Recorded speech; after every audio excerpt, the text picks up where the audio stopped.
One of the best-selling toys of 1975 was a rock, a smooth gray stone in a cardboard box with air holes, and millions of Americans bought one.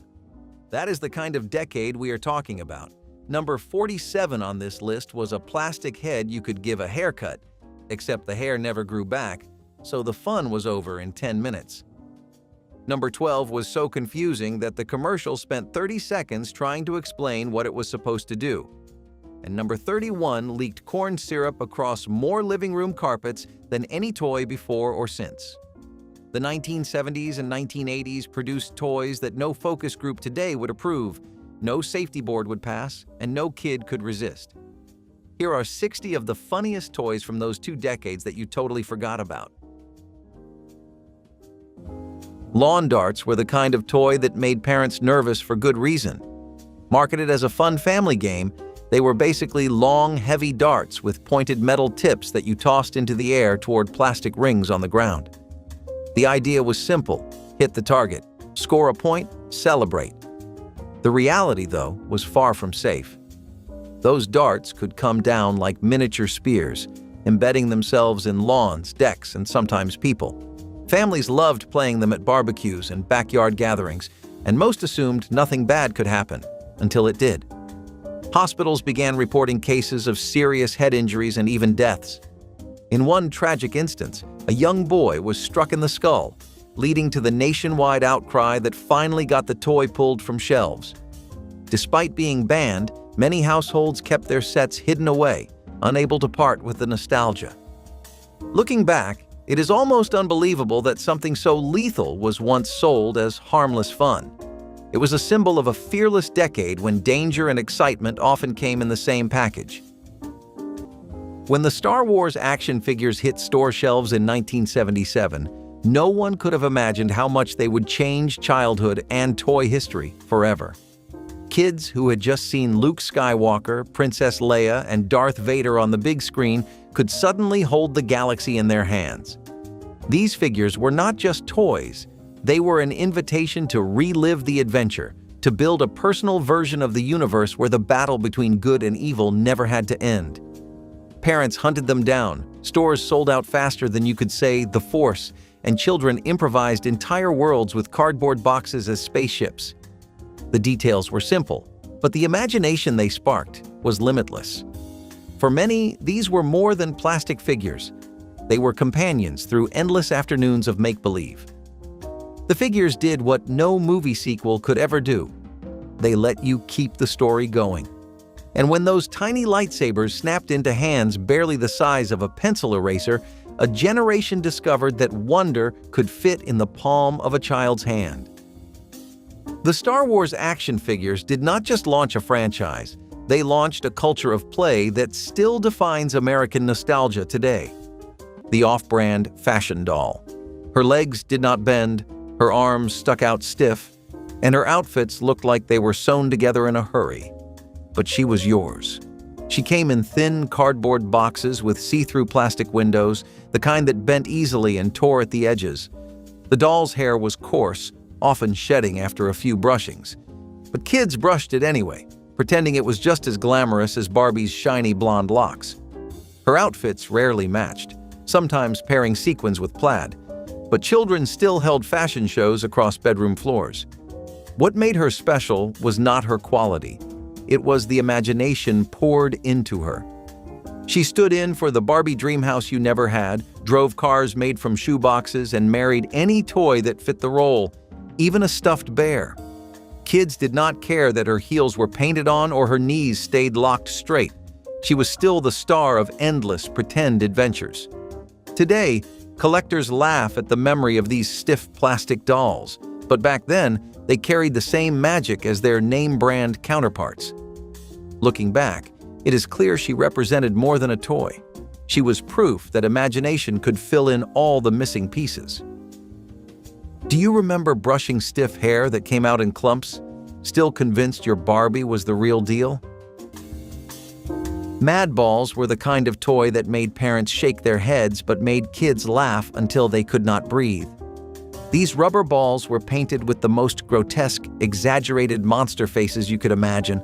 Bulging eyes, oozing slime, giant fangs, and bright, garish colors. They were meant to be gross, and that was exactly what made them irresistible. Kids would collect them, trade them, and then immediately throw them at each other as if the whole point of owning one was to watch it bounce off a friend's forehead. They had names to match the madness too. Screamin' Mimi, Slobulous, Skullface, all designed to sound as outrageous as they looked. The texture of the rubber made them springy but not too hard, so you could bounce them off walls, lockers, or the family television without doing too much damage. That is not to say there were no accidents. Plenty of living room lamps met their end thanks to a rogue madball. But that chaos was part of the fun. They fit perfectly into the 1980s world of gross-out humor, where slime, monsters, and weirdness sold better than anything else. Today, if you found one in a toy box, you might wonder why on earth kids ever wanted something so ugly. But back then, madballs were the badge of a kid who loved weirdness, messiness, and just a little bit of trouble. Cabbage Patch Kids were a gift of Coleco Industries that came to American shelves in 1982, and these dolls even gave Barbie a run for their money, although for totally different reasons. These were cloth dolls with heads made of plastic, and they sold so much in literal bucket loads for the company that the brand set the sales record of the industry for 3 years. Pretty big mountain to climb for a doll, right? It's one of the most iconic doll franchises to ever grace the States, and it led to the Cabbage Patch brand having additional items like board games and even clothes for kids and babies. Though you can still get them today, they definitely had a lot more of a presence back in the 80s. You could not visit a child's room without seeing one of these stacked in a pretty corner where the sun shines pleasantly. Lead-glazed ceramic crock-pots were the crown jewels of 1970s kitchens, sitting proudly on countertops with their earthy brown tones and hand-painted floral patterns that made every slow-cooked meal feel like a labor of love. Families trusted these heavy stoneware pots completely, filling them with stews and roasts that simmered for hours, while the house filled with comforting aromas. The glazes that made these pots so beautiful were often mixed with lead compounds that gave them their rich, glossy finish, and nobody questioned what might be seeping into the food during those long cooking sessions. Mothers stirred soups, tasted broths straight from the pot, and served meals to children who had no idea that the glaze making everything look so appetizing was slowly contaminating every bite. It took years before researchers connected decorative cookware to elevated lead levels in families who used them regularly. When the bans finally arrived, people were stunned to learn that something so wholesome had been quietly poisoning dinners for years. Those beautiful pots now sit in antique shops as reminders of a time when nobody thought twice about what their cookware might be hiding. The electric cigarette dispenser was the kind of kitchen accessory that made you feel like a Bond villain before breakfast. In the 1950s, having one of these meant you were modern, stylish, and not about to fumble with a cigarette pack like a commoner. You'd load a stack of cigarettes into the chamber, press a big chrome button, and voila, a single cigarette would elegantly pop out, ready for lighting. Some models lit the cigarette for you. Others just made a weird buzzing noise and shot it into your hand like a vending machine with attitude. It was half gadget, half status symbol. These things were placed on coffee tables, in bedrooms, and next to bathroom sinks like they were art pieces. Some even played music while dispensing, because apparently nothing sets the mood like smooth jazz and lung damage. They came in gold-plated finishes, lucite casings, and occasionally had matching ashtray sets that looked like alien eggs. Needless to say, they became a fire hazard and were eventually phased out once people started realizing that mixing electronics, flammable sticks, and shag carpet might not be the best combo. And while that device only lit up your cigarettes, the next one lit up your whole bathroom, literally. Imagine a time when the centerpiece of every living room was a bulky, boxy behemoth, the CRT TV.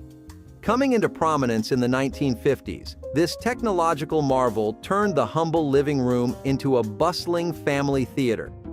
Picture the excitement as families gathered around to watch the moon landing or the latest episode of I Love Lucy. Despite its hefty frame, the CRT TV was the window to the world until the sleek and slender flat screens of the early 2000s gently nudged it into the annals of history. Yet, ask any vintage video game enthusiast, and they'll wax poetic about the unmatched charm of playing on a CRT. Before streaming in HD, the CRT TV was the family's bond, the newsbringer, and the entertainer, all rolled into one. Metal slides were standard equipment at every elementary school in the 1970s, and every kid who climbed one in July learned the same lesson the hard way. The sliding surface was galvanized steel, a single sheet of metal bolted to a frame, angled steeply with nothing but open air on the sides. On a summer afternoon, direct sunlight could push that surface past 130 degrees, hot enough to raise blisters on bare legs in seconds. You went down fast, or you got burned. There was no shade canopy, no plastic coating, no temperature warning. Just raw, sun-baked metal that the school considered perfectly functional. At the bottom, the exit ramp often ended abruptly, dumping riders onto packed dirt or asphalt with no deceleration zone at all. The CPSC would later acknowledge that even modern plastic slides can reach dangerous temperatures, but the all-steel versions of the decade made that hazard exponentially worse. Corporal punishment was not just allowed in the 1970s, it was expected. Teachers and principals kept wooden paddles hanging behind their desks, ready for anyone who talked back, forgot homework, or got caught chewing gum. One wrong move could mean a trip to the office where a wooden board, sometimes with holes drilled in it to make the sting worse, would be used in front of other students. Parents rarely objected, and most schools saw it as building character. Students learned early that fear kept order more than respect did. The sound of a paddle striking wood or desk was enough to quiet a whole hallway. Many adults who went to school then still remember that mix of embarrassment, fear, and anger, not the lesson that came after. Looking back now, it is hard to believe this was ever called discipline. It was control disguised as morality, and it left a generation who learned more about silence than self-expression. Hard plastic baby bottles containing BPA were everywhere in the 1970s, tucked into diaper bags, lined up on kitchen counters, and handed to sleepy newborns without a second thought. Parents loved how durable they were, how easily they washed, and how they never shattered like old glass bottles did. They seemed like the safer choice, the practical choice, the modern choice. But inside that strong plastic was a chemical that slowly seeped into warm milk and formula, especially when heated in hot water or a sterilizer. Researchers would later discover that even tiny traces of BPA could interfere with hormones in infants, affecting development in ways nobody imagined at the time. Parents genuinely believed they were doing the right thing, trusting the packaging, the science, and the stores that sold these bottles by the millions. When the link to endocrine disruption became clear, the shock was enormous. The ban came swiftly, and companies scrambled to replace every design. But the uneasy feeling lingered for years, as parents wondered how something so ordinary had carried a danger no one warned them about. Baby powder with pure talc was one of the most trusted items in any 1970s nursery, a soft white cloud that parents dusted onto babies after every diaper change. The powder smelled clean and fresh, absorbing moisture and leaving skin feeling silky smooth in a way that seemed like the definition of good baby care. Mothers shook it generously, creating little puffs that floated through the air and settled onto changing tables and floors. Nobody questioned the ritual because it had been passed down through generations, a symbol of tenderness and attention to comfort. But talc carried risks that families never imagined. The fine particles drifted into tiny lungs with every breath, and some talc deposits were later found to be contaminated with asbestos, a known carcinogen that clings to tissue and never lets go. Babies inhaled powder meant to soothe them, and parents had no idea they were introducing a danger that could linger for a lifetime. When researchers connected talc exposure to respiratory problems and potential cancer risks, the backlash was swift. Regulators restricted talc in baby products, and manufacturers scrambled to reformulate powders that families had trusted for decades. The year. Without a Santa Claus in its original broadcast cut was the kind of holiday event that stopped everything in the house the moment it flickered onto the screen. Families planned their evenings around it, adjusting dinner times and gathering on couches with blankets pulled tight against the December chill while the tree glowed softly in the corner. The Miser Brothers were instantly iconic, their musical numbers so catchy that kids sang them for weeks afterward, turning schoolyards into stages for off-key performances that drove teachers absolutely mad. Parents loved it too, finding humor in the sibling rivalry and the gentle absurdity of a world where weather was controlled by bickering magical beings dressed in flames and frost. But behind the scenes, the music rights grew tangled as original agreements expired and estates demanded costly renegotiation. Licensing disputes turned what seemed like a permanent fixture into a legal puzzle no broadcaster wanted to solve. When networks quietly stopped airing it, families noticed but never fully understood why. Today, the original cut remains locked away, a casualty of contracts that outlived the people who signed them. There was something irresistibly charming about the Raggedy Ann and Andy Christmas Hour, the kind of animated special that looked like it had been stitched together with yarn, fabric, and a dash of pure holiday innocence. Watching it felt like you were peeking into a toy chest brought to life, with characters that moved in that soft, almost wobbly way cartoons had before animation studios discovered sharper outlines and flashier techniques. Raggedy Ann, with her careful stitching and big button eyes, always seemed to know exactly how to bring warmth to even the coldest Christmas storyline. And Andy, ever the loyal companion, tagged along with that signature mix of optimism and clumsy enthusiasm. The special aired only a handful of times, always around dinner hour, when families gathered with plates on their laps and the living room lights dimmed just enough to make the tree sparkle. The story changed slightly each year in people's memories, because the animation had that dreamlike quality that made everything feel softer and brighter than it probably was. And then, almost without warning, the special vanished. Ownership rights shifted, characters changed hands, and the entire hour of animation slipped into a legal maze so complicated that even Santa's elves could not untangle it. All that remains now are hazy memories, a few grainy still frames in old magazines, and the lingering feeling that Christmas once felt a little more hand-stitched. The Cabbage Patch Snack Time Kids doll was designed to be cute, interactive, and surprisingly hungry. Kids could feed it pretend snacks that disappeared into its mechanical mouth as the doll chewed with a quiet whirring sound. At first, it felt like magic, a toy that could eat on its own. But that magic quickly turned into horror for many children. The doll's motorized mouth had no off switch, and it did not know the difference between plastic food and real fingers. Countless kids learned that the hard way, getting their hair or fingertips caught in the doll's relentless jaws. Parents rushed to pull the batteries, but even that sometimes did not stop it. The manufacturer recalled the dolls after several injuries, but not before the Snack Time Kids had earned a spot in toy history for all the wrong reasons. Despite its creepy legacy, some collectors still keep them. A strange reminder of how wild 1980s toy innovation could be. The idea of a doll that eats might sound innocent, but when it starts chewing on you, the fun ends fast. Stretch Armstrong looked like your average muscle-bound hero, but every kid who got one for Christmas quickly found out he was anything but ordinary. Filled with a mysterious gel-like substance, this toy could stretch to unbelievable lengths. Arms pulled across the room, legs twisted around table legs, even tied into knots. It was the perfect blend of curiosity and chaos, the kind of fun that made parents nervous and kids delighted.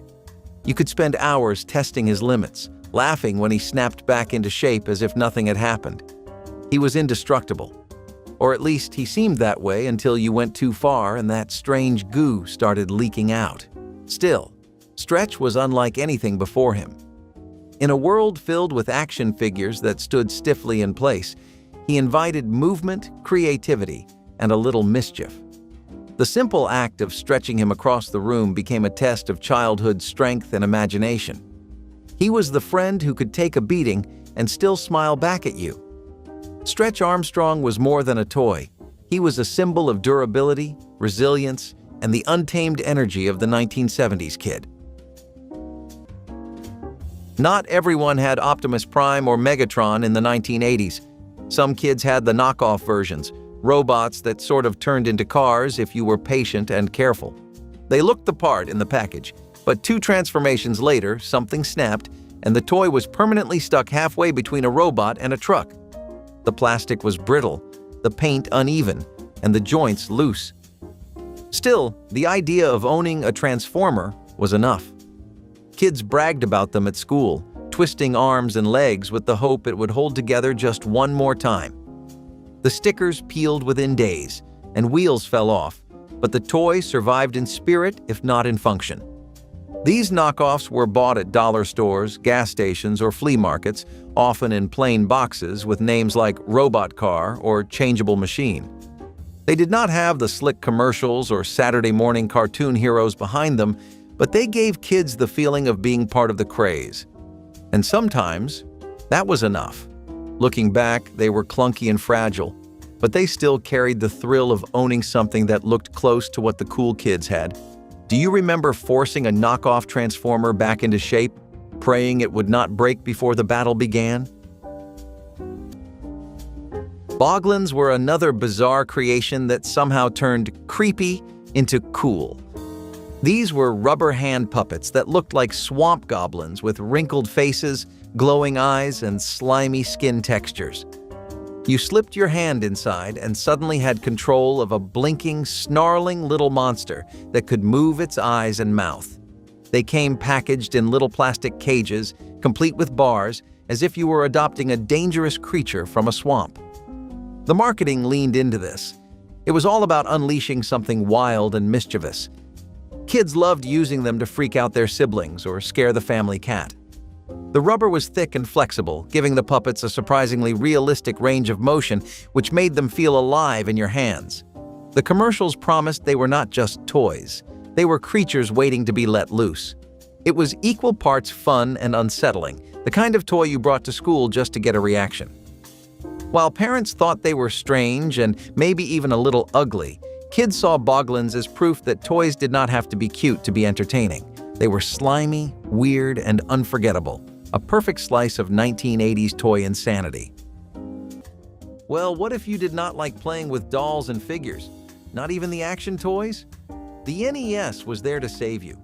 You were in luck as a kid because sweet innovation was taking place in the gaming industry, which was soon about to get 10 times more fun than it was. Saying that the Nintendo Entertainment System redefined how video game consoles marketed themselves, the standard they were expected to uphold, and the experience that people now wanted from them is like saying the ice makes the Atlantic. It is not a lie, but it is not the whole truth either. The impact this thing had was almost hysterical. You no longer had to go to arcades to play your favorite Tekken or spy game. You had dozens of options at home now.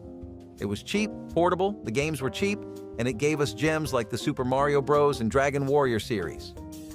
Aluminum pressure cookers without safety valves were the time-saving heroes of busy 1970s households, promising to turn tough cuts of meat into tender masterpieces in a fraction of the usual time. Families gathered around these hissing, steaming pots with a mixture of excitement and anticipation, watching the pressure gauge climb while dinner transformed inside. The problem was that early models had no reliable way to release excess pressure when things went wrong. One moment you had a pot roast cooking peacefully, and the next moment the lid could launch toward the ceiling with enough force to dent plaster or worse. Kitchens across America experienced explosions that sent scalding food and metal fragments flying in every direction, leaving burns and injuries in their wake. Parents who had proudly shown off their modern cooking technology suddenly found themselves explaining to emergency room doctors how dinner ended up embedded in the walls. When safety standards finally caught up, regulators demanded multiple release mechanisms that made the older models illegal to sell. Those unregulated cookers became cautionary tales about speed and convenience coming at the cost of basic protection. In the 1950s, the plug-in toilet seat warmer was marketed as a slice of pure luxury. In reality, it was a corded danger zone designed to toast your behind while flirting with electrocution. These warmers plugged directly into the wall, had almost no insulation, and were often paired with metal fixtures because apparently outlets weren't invented yet, or just ignored. You'd sit down in winter, flip a switch, and feel your seat gently warm up like a budget hot stone massage. Problem was, the heat wasn't exactly regulated. Some models got too warm, others shocked you when you shifted, and more than a few gave off the smell of burning vinyl after an hour of use. Safety wasn't the vibe, comfort was. These seat warmers came in all kinds of 50s colors: mint green, dusty rose, and that unforgettable shade of beige that haunted every mid-century powder room. People loved them, right up until someone's uncle got zapped mid-sit and they were pulled off shelves or quietly discontinued. Today's heated toilet seats are sleek, safe, and thermostat controlled. But back then, it was all sizzle, no sense. And if warming up your bathroom wasn't enough, the next item took things to the other extreme by requiring a full upper body workout just to dry your hair. Long before texting and swiping, there was the thrill of spinning a rotary dial or the sharp click of a push-button phone. Invented by Alexander Graham Bell in 1876, the landline phone was the cornerstone of communication. These phones were built like tanks, and hanging up with a slam was its own kind of satisfaction. As cell phones began to dominate in the late 20th century, the once ubiquitous landline started its slow retreat. Yet, in some homes, the landline lives on, a reminder of simpler, more connected times. Remember when phone numbers started with words? Call KL55555, a testament to a time when phone numbers were a jingle, not just a sequence. If you fell off anything on a 1970s playground, the ground was not going to help you. Across the country, the standard surface under swings, slides, and climbing bars was either poured asphalt, concrete slab, or hard-packed dirt trampled into something nearly as solid.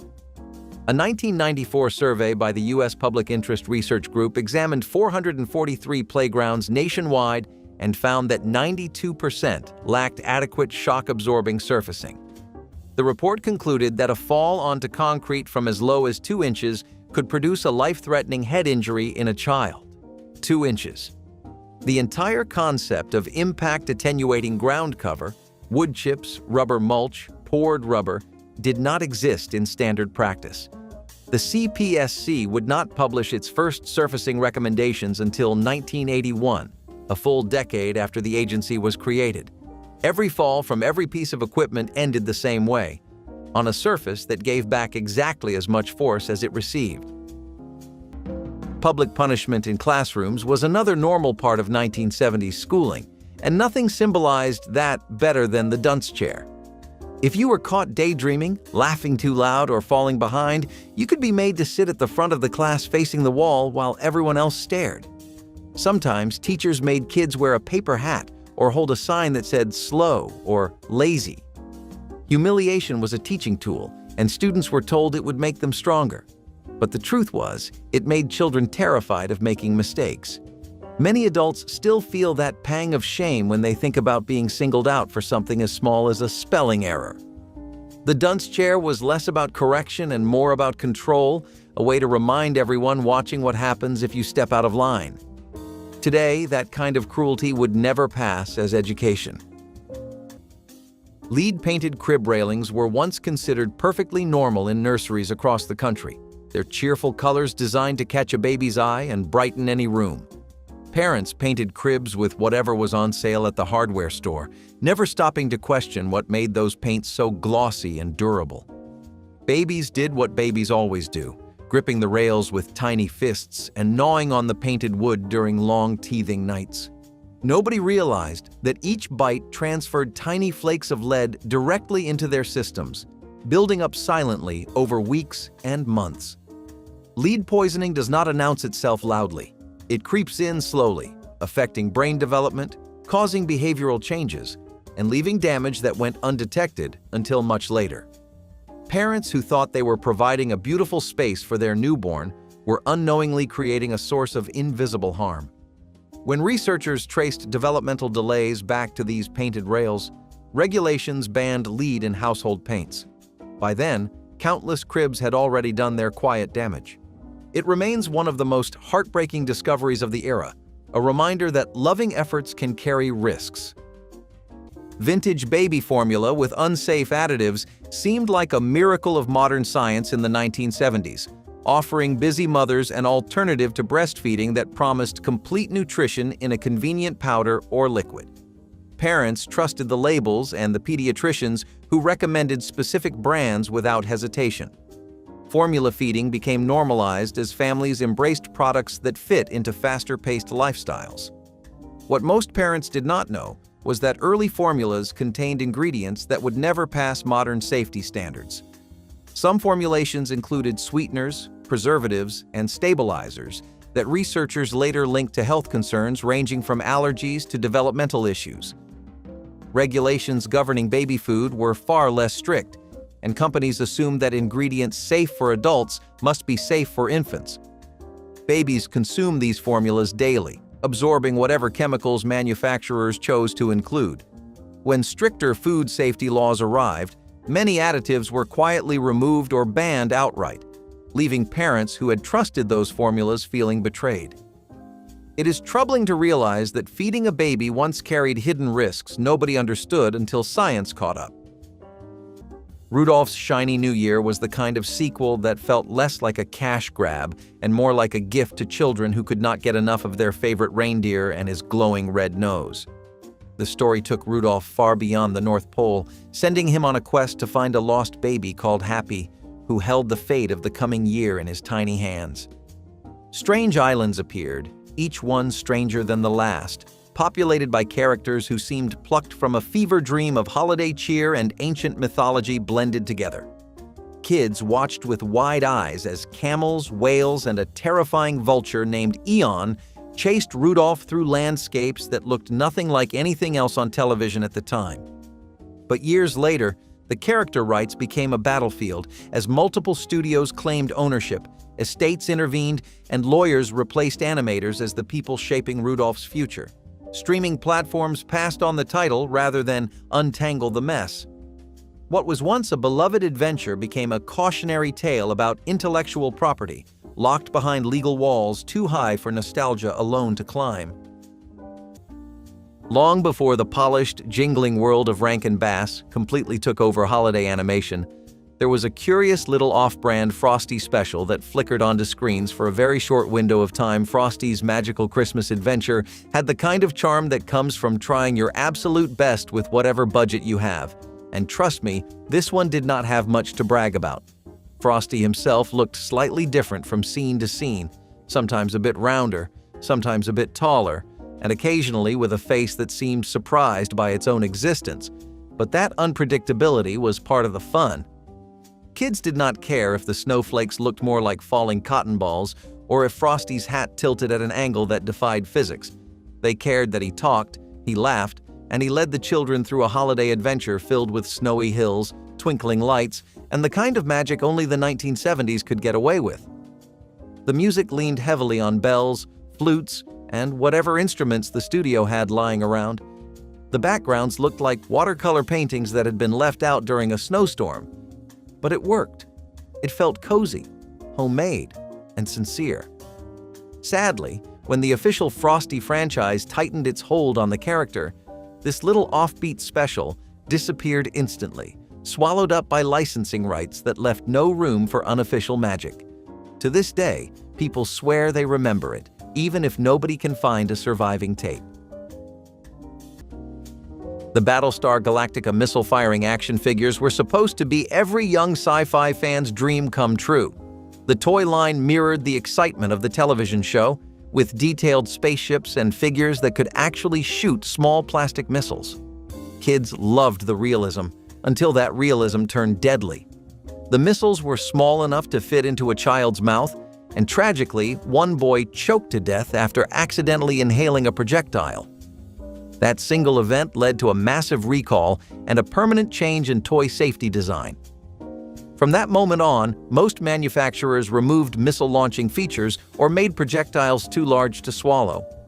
At the time, though, parents were outraged that something marketed as safe had taken such a dark turn. The figures themselves became infamous collector's items, frozen in history as a symbol of the industry's recklessness. What started as a celebration of science fiction imagination ended with a harsh reality check about just how dangerous realistic play could become. The Evel Knievel stunt cycle was not just a toy, it was a ticket to the wildest dreams of a generation obsessed with danger, speed, and spectacle. Every kid who wound up that crank felt the thrill of the jump before it even happened. When that motorcycle took off the ramp and soared across the living room floor, you could almost hear the crowd cheering. It was chaos and glory rolled into one perfect moment. Kids built their own ramps from books, boxes, and furniture, launching Evel into walls, ceiling fans, and sometimes even the Christmas tree. No one cared if he crashed. That was part of the fun. Evel Knievel was America's daredevil hero, and this toy captured that spirit perfectly. It made risk feel exciting and courage feel possible. For children of the 1970s, this was not just a toy. It was a lesson in defying limits. The Evel Knievel stunt cycle turned scraped knees into badges of honor and imagination into adrenaline, and every time it hit the floor and kept going, you felt like you could too. For poor kids in the 1980s, building blocks often came in bags, not colorful Lego boxes. These generic bricks looked similar but never clicked quite right. You built a tower, only to watch it crumble because the pieces slipped apart. The colors were dull, often mismatched, and the plastic sharp at the edges. Castles leaned sideways, cars fell apart when pushed, and airplanes lost wings before they left the floor. Still, children worked with what they had, stubbornly stacking and rebuilding, because making something, anything, felt like magic. These blocks came from dollar stores or discount aisles, packaged in clear plastic bags with labels like building bricks or creative blocks. They lacked the polish of Lego, but they encouraged the same imagination. Kids invented their own sets, crafting houses, spaceships, or entire cities on bedroom carpets, even if the walls barely stood straight. Today, Lego sets are celebrated for their precision and themes. But back then, knockoff bricks carried their own charm. They taught kids patience, persistence, and the art of making the best out of what you had. Do you remember pressing bricks together with all your strength, only to watch your creation collapse anyway? My pet monster was one of those toys that confused adults but thrilled kids. At first glance, it was just a stuffed animal, a big, blue, fuzzy creature with horns and a goofy grin. But then you noticed the giant plastic handcuffs snapped around its wrists. The idea was that this monster had been captured, and now it was your job to befriend it and keep it under control. The handcuffs were bright orange and chunky, with a snap mechanism that could really lock, so kids used them not just on the toy but also on themselves, their siblings, or even the family dog. It was cute, but also a little disturbing. Why did this monster have to be restrained? That question did not matter to kids. What mattered was that it looked tough while still being huggable, and it felt like owning a creature from your own Saturday morning cartoon lineup. My pet monster even had its own television show, further cementing its place in 1980s pop culture. For kids, it was the perfect balance of scary and silly, a reminder that monsters could be friends as long as they were chained up with bright orange cuffs. While the NES made its debut in 1983, 6 years after that, the Game Boy would once again shake the industry, and Nintendo would prove to every doubter that it rarely misses. There was a market for video game consoles, but there was also an untapped one for handheld ones that was just as profitable. To test that theory, Nintendo first released the Game & Watch handheld consoles, and when those made heaps of big bills, they went all in with the Game Boy. The idea was to make a portable console that didn't require plugging in or setup. You just inserted the cartridge and started playing. While it did not have the same technological power of the NES or other video game systems at the time, it still had a place in many gamers' homes. Playing your Game Boy on the bus, train, during school, under the covers, pretending to be asleep, these are the memories that 80s kids grew up with. Teflon-coated pans with PFOA felt like pure kitchen magic when they first appeared in 1970s homes, promising that eggs would slide effortlessly and cleanup would take seconds instead of endless scrubbing. Families marveled at how nothing stuck to these miracle surfaces, tossing away their old cast iron in favor of something that seemed too good to be true. And in many ways, it was. The chemical compound that made these pans so slick released toxic fumes when the coating overheated, which happened more easily than most cooks realized. Birds in kitchens died suddenly from the invisible gases, and people reported flu-like symptoms after cooking sessions that pushed these pans past their limits. Nobody thought to question why a cooking surface could kill a parakeet nearby, because the convenience was simply too appealing to resist. It took decades before researchers understood how these forever chemicals accumulated in the body and refused to break down.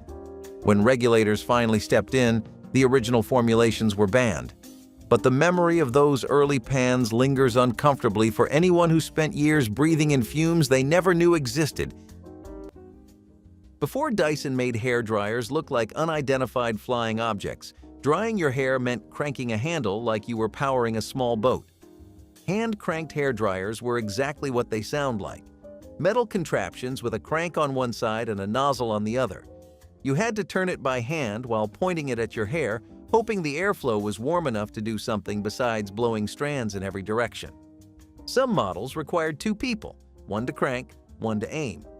Others came with foot pedals, like you were sewing your scalp into submission. They were heavy, noisy, and about as effective as waving a frying pan at your head. Still, they were popular for a time because they didn't rely on electricity and made you feel like you were doing something fancy. Bonus, they doubled as hand warmers and bicep trainers.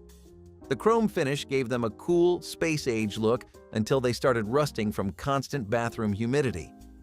Eventually, the invention of electric motors made them obsolete, but if you ever see one at a thrift shop, try not to laugh too hard. Someone once thought that was innovation, and if winding a crank for 10 minutes sounds exhausting, wait till you hear about the machine that promised to make your bed without lifting a finger. The VCR, a marvel that arrived in the 1970s, was akin to a magician in a box, granting us the power to capture time itself. Suddenly, TV schedules no longer dictated our lives. We could record, rewind, and relive our favorite moments at will. The VCR was the herald of home cinema, a concept so revolutionary that even its hefty price tag couldn't dampen its allure. It's a testament to its impact that phrases like "be kind, rewind" are etched in the collective memory of a generation. As DVDs and streaming services emerged, the VCR's star faded, but its legacy of shaping family movie nights and introducing the world to video rentals lives on. The swings at your neighborhood park were not the molded rubber seat, limited arc models that exist today. In the 1970s, a swing set meant a heavy steel A-frame bolted into concrete footings, with thick steel chains suspending either a flat wooden plank or a rigid rubber belt. The chains alone could pinch skin or catch hair if you shifted wrong at the peak of the arc. The connection points were open gaps wide enough to trap a small finger. Closed S-hook hardware was not standard. Getting clipped by an empty swing returning on its arc was like being struck by a steel-framed pendulum, because that is exactly what it was. Kids routinely stood on the seats, twisted the chains into tight spirals and released them to spin, or jumped at full height to see who could stick the landing. The ground below was bare dirt or concrete. Nobody measured the arc radius, and nobody posted weight limits. In the 1970s, teenage pregnancy was not seen as a challenge to support. It was a problem to remove. Pregnant students were often forced out of school, told they would set a bad example. Some were sent to secret special schools, while others simply disappeared from classrooms one day. Administrators claimed it was to protect the school's reputation, not the student's future. Friends would whisper, teachers would avoid the subject, and an entire chapter of a young woman's life would be erased under the word shame. These girls were denied the right to graduate alongside their classmates or to continue their studies at all. The idea that motherhood and education could coexist was unthinkable to many at the time. It was a cold reflection of how society valued appearances more than compassion.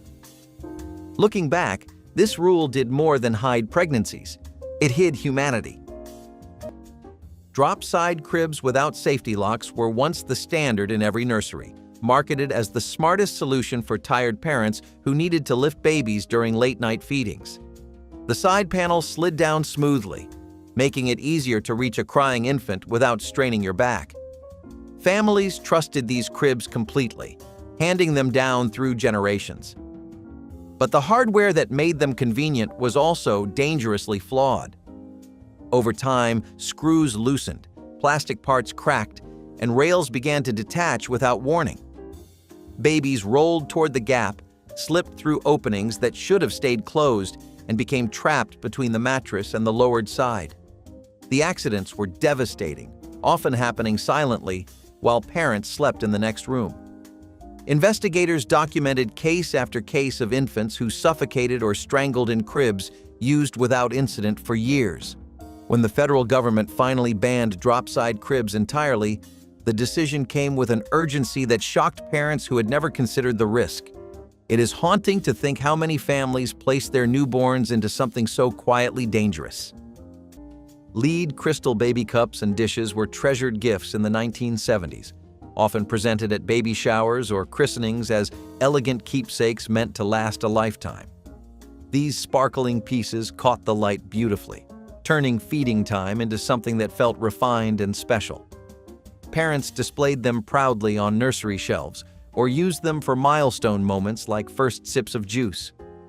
Nobody imagined that the very sparkle that made these dishes so appealing came from lead woven into the crystal itself. When acidic liquids like fruit juice or milk sat in these cups, the lead slowly leached into whatever the baby was drinking. Infants consumed tiny doses with every sip, and the metal accumulated in their bodies over time. Lead poisoning in children causes developmental delays, behavioral problems, and damage that can last a lifetime. When researchers finally connected the danger to these beautiful dishes, the findings were devastating. Regulators banned lead crystal from anything intended for children, and families were urged to pack away keepsakes they had cherished for years. Those elegant cups now sit in storage boxes, reminders that beauty and danger sometimes share the same shine.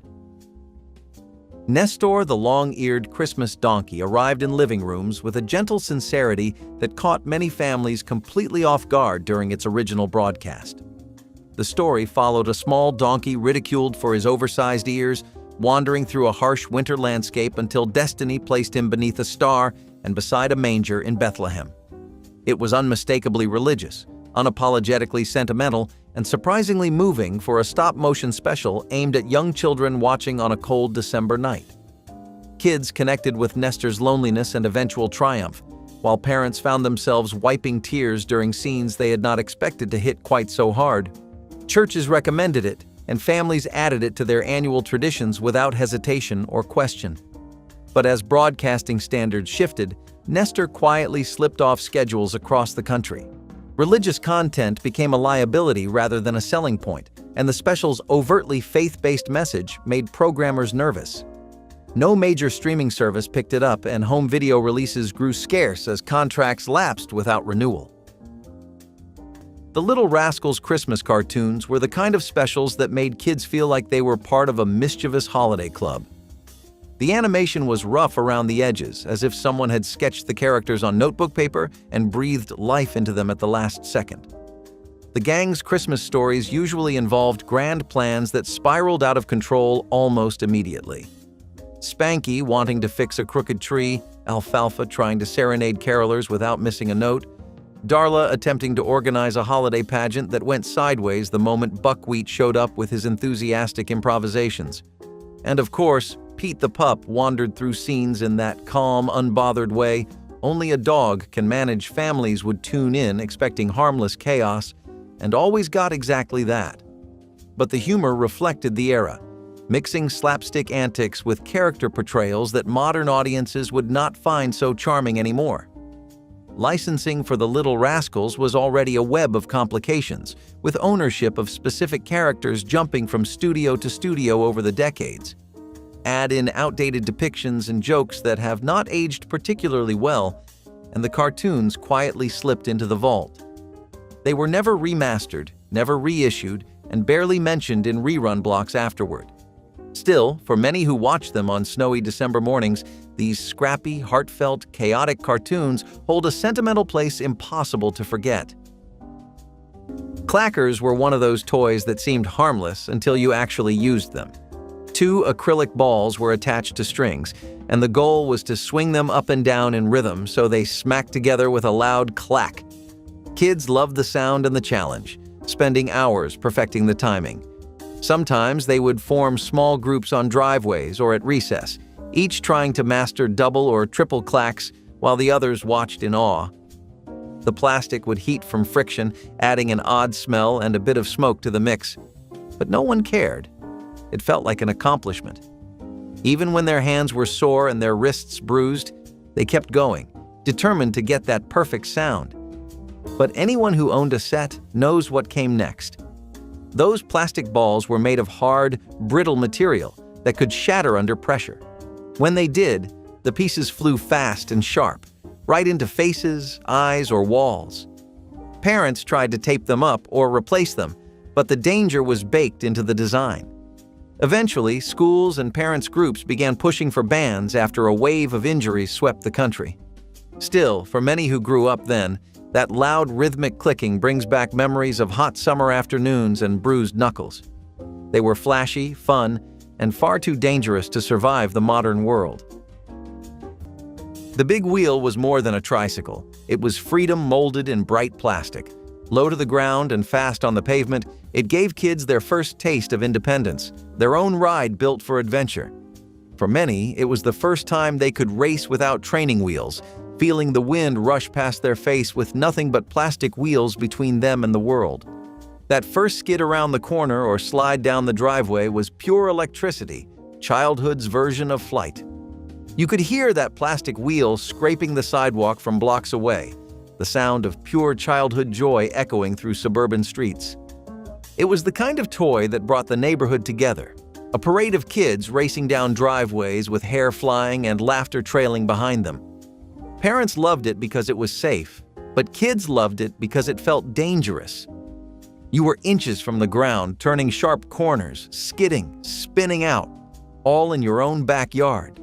It was your first taste of rebellion wrapped in sunshine and molded plastic. Whether you were cruising alone or lining up for impromptu races, the big wheel made everyone feel like a champion. It was more than just a ride. It was a rite of passage. Every scratch on its surface told a story, and every kid who had one remembers that thrill of taking off, pedaling hard, and never once looking back. Every kid wanted a collection of Hot Wheels, but if you were poor, you probably had knockoffs. They looked fine at first glance, bright paint jobs, shiny wheels, but a closer look showed crooked axles and bent frames. These cars barely rolled, scraping across the kitchen floor instead of zooming. The wheels popped off after a few races, and the doors never opened like the real thing. Still, kids lined them up in neat rows, giving each car names and stories. They raced them down homemade ramps, even if they wobbled and crashed halfway down. Parents bought them in bulk at dollar stores, sold in plastic packs with names like Speed Racer Set or Supercar Collection. They were cheaper than Hot Wheels, and that was enough to make them treasures for kids who did not know any different. Looking back, the quality was laughable, but the memories remain priceless. Knockoff cars became fire trucks, taxis, or racing champions, all powered by imagination. Do you remember flicking a crooked-wheeled car across the floor, cheering as if it won the race? Garbage pail. Kids' figures took the gross-out trend to the next level. The trading cards were already infamous, parodies of Cabbage Patch Kids with disgusting names and even grosser illustrations. Turning them into actual little plastic figures was both inevitable and shocking. These toys were small, about the size of action figures, but packed with details like oozing slime, dripping noses, bulging stomachs, and exaggerated features that made parents cringe. Kids, on the other hand, could not get enough. The thrill was in how wrong they felt, collecting dolls that were the complete opposite of the sweet, innocent Cabbage Patch Kids everyone else had. Names like Atom Bomb and Leaky Lindsay made kids giggle and made teachers roll their eyes when they turned up in classrooms. Parents might have hated them, but that only made them cooler. They were rebellion wrapped in plastic, proof that the 1980s toy world was not afraid to get messy, weird, and a little shocking. For kids, Garbage Pail Kids figures were treasures to be swapped, displayed, and laughed at endlessly. Not everyone gets the same thrill out of video games, though, and a lot of kids preferred to keep it traditional with their pastimes at home with stuffed toys like pound puppies. Tonka made these in 1984, and since we just talked about such impressive leaps of progress in the gaming industry, you might be wondering why a kid would want stuffed toys of all things. Well, open your minds and eyes, or let the astounding figure of $1 billion in sales convince you to. By 2002, this line of plushies had crossed an actual billion, which is a phenomenal record if you really consider how big a billion is. We might be used to hearing the word thrown around nowadays, but it is like comparing Pluto to Jupiter. Apparently, plushies in basic colors with droopy eyes and big ears made young children quite obsessed, almost like comfort-addicted moths drawn to a flame. In this case, any nearby toy store. Cadmium-colored enamelware brought a burst of sunshine into 1970s kitchens with its vibrant oranges, fiery reds, and cheerful yellows that made even the simplest cooking tasks feel festive. These bright pots and pans looked stunning hanging from pot racks or sitting on stovetops, their glossy surfaces catching the light and adding warmth to every meal. Families used them daily for boiling pasta, simmering sauces, and warming soups, never imagining that the pigments creating those beautiful colors contained cadmium, a heavy metal with serious health consequences. Every time acidic foods like tomatoes touched these surfaces, tiny amounts of cadmium leached into whatever was being cooked. Children ate from bowls filled with contaminated stews, while parents proudly showed off their colorful kitchen collections. Researchers eventually discovered that cadmium exposure could damage kidneys, weaken bones, and accumulate dangerously over time. The bans arrived swiftly once the evidence became clear, forcing families to discard cookware they had treasured for years. Those cheerful orange pots serve as reminders that the brightest things in our kitchens sometimes carried the darkest secrets. The bed-making machine was either a dream come true or an over-engineered nightmare, depending on how often you actually made your bed. Invented in the mid-20th century and quickly forgotten, this gadget promised a neatly made bed every morning with zero effort. It worked like this. Metal arms under the mattress would lift it up slightly while a set of rollers tugged the sheets into place.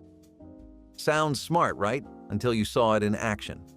It groaned like a rusty garage door and moved so slowly you could make the bed faster by hand while blindfolded. And if your sheets weren't perfectly aligned before starting it, too bad. It just smoothed whatever was there, lumps, wrinkles, and all. Some early models also pinched fingers, pulled hair, or malfunctioned mid-lift, trapping the mattress at a 45-degree angle like a fabric tent.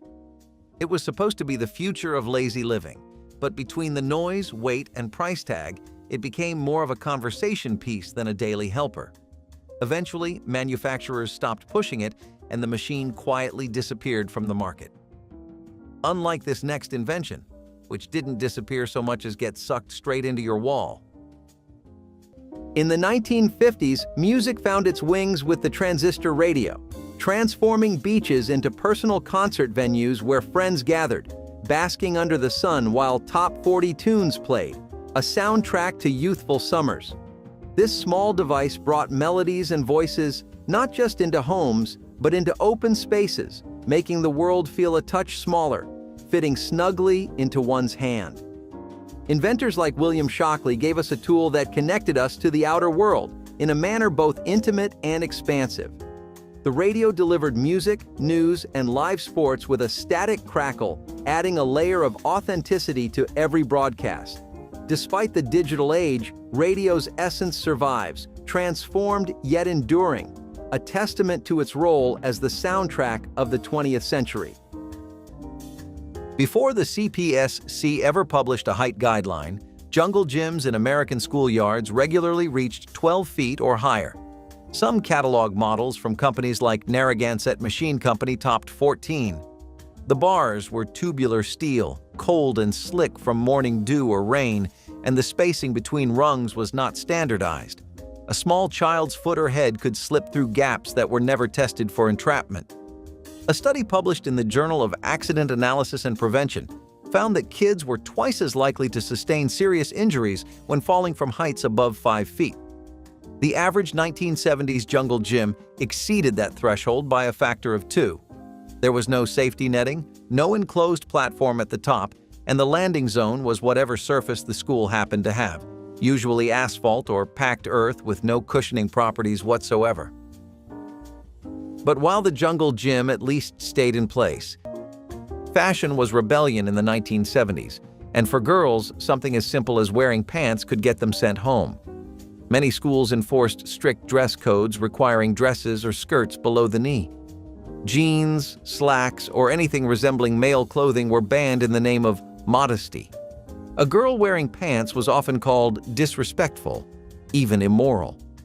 Yet it was also an era when women were fighting for equal rights outside the classroom, and school dress codes became a quiet battleground for that same fight. Some girls refused to change, others were suspended, and a few made local headlines for challenging the rules. When these codes finally started to fall away, it was not because schools suddenly became modern. It was because students refused to back down. What was once labeled inappropriate became a symbol of progress. Soft crib bumper pads were once considered essential nursery items, tied lovingly around the inside of every crib to protect tiny heads from hard wooden slats. Parents chose patterns that matched bedding sets, creating cozy nests that looked straight out of magazine nurseries. The padding seemed like common sense, a soft barrier between fragile babies and rigid bars that looked uncomfortable even to adults. Nobody questioned the safety because bumpers looked so gentle, so cushioned, so protective. But what families did not realize was that these soft pads created a suffocation risk that grew every time a baby rolled face first into the fabric. Infants lacked the strength to push away or turn their heads when pressed against something blocking their airway. The very softness that made bumpers appealing also made them deadly. Investigators found that perfectly healthy babies were lost simply because their faces ended up pressed against decorative padding. When regulators finally banned crib bumpers, the decision came with overwhelming evidence that these products caused more harm than they prevented. Bare cribs are now recommended because they offer nothing for a baby to suffocate against. PVC teething rings softened with phthalates were a staple in every 1970s diaper bag, squishy toys that babies chewed on for hours while their first teeth pushed through swollen gums. Parents loved how soft and flexible these rings felt, believing the gentle material was perfectly designed for tender mouths. The bright colors and playful shapes made them irresistible to infants who grabbed them and immediately began gnawing. What nobody understood was that the chemicals making the plastic so soft were slowly migrating into every bite. Phthalates, used to make rigid PVC pliable, leached out whenever the rings were chewed or warmed. Babies absorbed these chemicals through their mouths daily, and researchers later discovered that phthalates could disrupt the endocrine system, affecting hormones that guide development. The revelation shocked parents who had trusted these teething rings without question. Regulators moved to ban phthalates from children's products, forcing manufacturers to reformulate toys that seemed harmless. Those soft, colorful rings that once soothed crying babies became cautionary reminders that chemicals inside everyday products can carry consequences nobody sees until science catches up. The Stingiest Man in Town from 1978 brought Charles Dickens into living rooms through animation that felt handcrafted and deeply personal in ways modern productions rarely achieve. This version of A Christmas Carol leaned into musical numbers, filling Scrooge's journey with songs that lingered long after the credits rolled and the screen went dark. Kids who had never read Dickens absorbed the story through melody and color, humming tunes about misery and redemption without fully understanding the weight of the words they sang. Parents appreciated how the special handled darkness and hope in equal measure, never shying away from the ghostly warnings. It became a quiet favorite, never as famous as other adaptations, but fiercely loved by those who discovered it.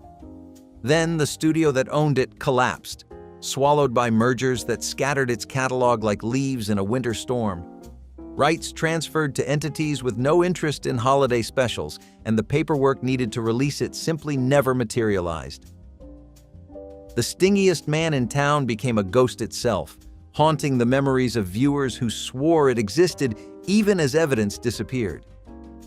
There was something wonderfully surreal about stumbling across the animated Nutcracker on Saturday morning, especially when most kids tuned in expecting superheroes, slapstick animals, and cereal mascots shouting about sugar.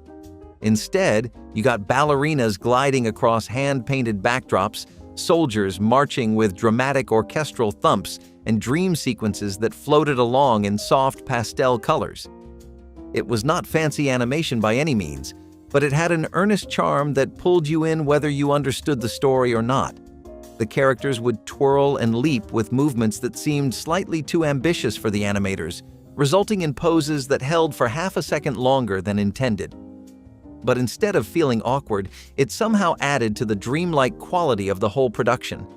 The music, recorded in a slightly echoing studio, carried the familiar melodies that adults recognized instantly and children absorbed without even knowing the name, Tchaikovsky. The special aired only a few seasons before networks shifted toward higher energy programming, and bigger budget Nutcracker adaptations stole the spotlight.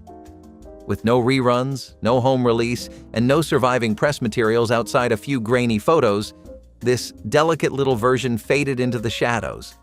Ask anyone who remembers it, and they will tell you the same thing. It was strange, lovely, unexpected, and absolutely unforgettable. The Easy Bake Oven of the 1980s felt like pure independence in a box. With a tiny light bulb acting as the heat source, kids could bake small cakes and cookies all by themselves. It was marketed as a way to feel grown up, and it worked, maybe too well. Many kids used the oven to experiment, tossing in candy bars, crayons, or whatever was in the pantry just to see what would happen. The smell that filled the room was equal parts sugar and smoke, and parents would come running only to find melted chaos inside. Some kids even charged friends a few cents to taste test their creations, proudly serving up burned chocolate and half-cooked dough. The problem was those little ovens could get dangerously hot. Thousands of children burned their fingers or hands trying to pull out the metal pans, and some even ended up with serious blisters. There were no automatic shutoffs, and the compact design trapped heat in ways no one expected. Parents quickly realized the toy was more hazard than hobby. Later versions introduced safety doors and cooler heating elements, but by then, the damage to its reputation was done. The 1980s model still holds a nostalgic place in many hearts, but it also taught an entire generation a hard lesson. Sometimes being just like mom comes with a price. The Simon electronic memory game looked like something from the future when it first appeared. Circular, glowing, and armed with hypnotic tones, it was part challenge, part trance. You would press those colored pads, red, blue, green, yellow, each beat pulling you deeper into the rhythm of concentration and excitement. The tension would build with every new sequence, fingers hovering over the lights as the room fell silent, except for those iconic tones. And when you finally beat your high score, that surge of pride felt like conquering a machine straight out of science fiction. It was a battle between memory and nerves, between calm focus and the inevitable moment you pressed the wrong light. The sound of failure, a harsh buzz, was unforgettable, but so was the pride of getting it right. In a world before smartphones, Simon was the first real taste of interactive technology that felt alive. Families gathered around, cheering each other on, competing to see who could go one step further. The flashing lights and catchy sounds filled the room with energy that was both competitive and communal. It taught patience, focus, and the thrill of victory one sequence at a time. Even today, those tones echo in memory, a perfect reminder of when high-tech meant 4 colored buttons and a handful of hope. Plastic army men were a staple of childhood, especially for poor families in the 1980s. The dollar store bags held dozens of them, tiny green or tan soldiers frozen in poses. They stood on little plastic bases, rifles raised, binoculars in hand, ready for war on the living room carpet. But these cheap versions broke easily. A rifle snapped off with the first bend, or a base cracked in half after a few battles. Feet warped from the plastic mold, making soldiers wobble or fall flat. Still, kids staged epic wars, filling tabletops, sandboxes, or backyard dirt patches with armies of fragile fighters. The fun was not in perfection, but in the battles themselves. Soldiers melted in the sun, buried in the garden, or blown up with firecrackers when kids wanted realism. Poor quality only added to the chaos, and nobody cared that the soldiers rarely survived long campaigns. Today, Army men are remembered with fondness, even if they were disposable by design. Do you remember crouching in the dirt, lining up a flimsy soldier, and declaring victory in a war fought entirely in your imagination? Pogo Ball was one of those toys that looked simple but turned into pure chaos once you tried it. It was basically a rubber ball trapped inside a plastic platform, like a cross between a pogo stick and a spaceship. You stood on the platform, squeezed the ball between your feet, and tried to bounce. The commercials showed kids sailing through the air like it was effortless fun, but in reality, most people ended up wobbling, falling, or scraping their knees on the driveway. The ball gave it just enough instability to make every bounce feel like a gamble. That did not stop kids from trying over and over again. Friends would time each other to see who could last the longest, or who could bounce the highest before toppling over. It was a mix of toy and dare, something you played with knowing full well you might get hurt. For many kids, mastering the Pogo Ball felt like conquering a personal Everest, even if most attempts ended in laughter and a few bruises. Stereoscopes were something that peaked in the 80s and are not an item you would hear much about today, but back in the day, having one, or in specific owning a 3D Viewmaster, was a real flex. These were special format scopes, and they came with master reels, these paper-thin discs that would have stereoscopic 3D pairs and a decent amount of them. Essentially, the pairs were just color photos on film, but they clicked with people of all ages. It was not uncommon to hear that a parent got busy with one of these when their child was off at school, which, to be fair, is how Sawyer intended it to be. By the way, that's the company that made these nifty little scopes. Nowadays, they are more so marketed at kids, though, since adults have much better electronic options today. Asbestos trivets and potholders were considered the ultimate in kitchen safety during the 1970s, promising to protect countertops and hands from even the hottest pans fresh off the stove. Families stacked them in drawers, hung them beside ovens, and used them daily without giving a single thought to what made these items so remarkably heat-resistant. The answer was asbestos, a mineral fiber that could withstand extreme temperatures but also released microscopic particles into the air with every use.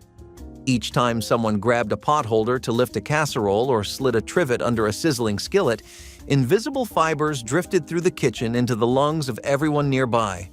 Children did homework at kitchen tables while parents cooked dinner inches away from materials now known to cause devastating respiratory diseases. The tragedy is that asbestos felt so safe, so perfectly suited for its purpose that questioning it seemed absurd. When the truth emerged and bans swept through households, people were horrified to realize they had been protecting their hands while slowly harming their lungs. Those trivets became symbols of how easily danger can disguise itself as convenience. The wall-mounted ashtray vacuum was peak 1960s problem-solving. Why just stub your cigarette when you could suck it into oblivion? These odd little gadgets were built right into the wall, usually next to your favorite recliner or in the wood-paneled basement, where every table already had at least 3 ashtrays.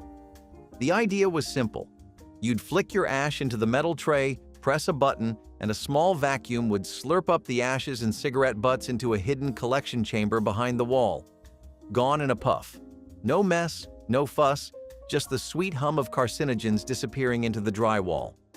Homeowners loved it because it felt futuristic, like something from the Jetsons, except instead of cleaning robots, you had a hole in the wall full of soot and smoldering paper. The problem? Nobody cleaned the vacuum chamber, ever. Some models would clog. Others caught fire because, surprise, hot ashes and dusty drywall insulation do not mix well.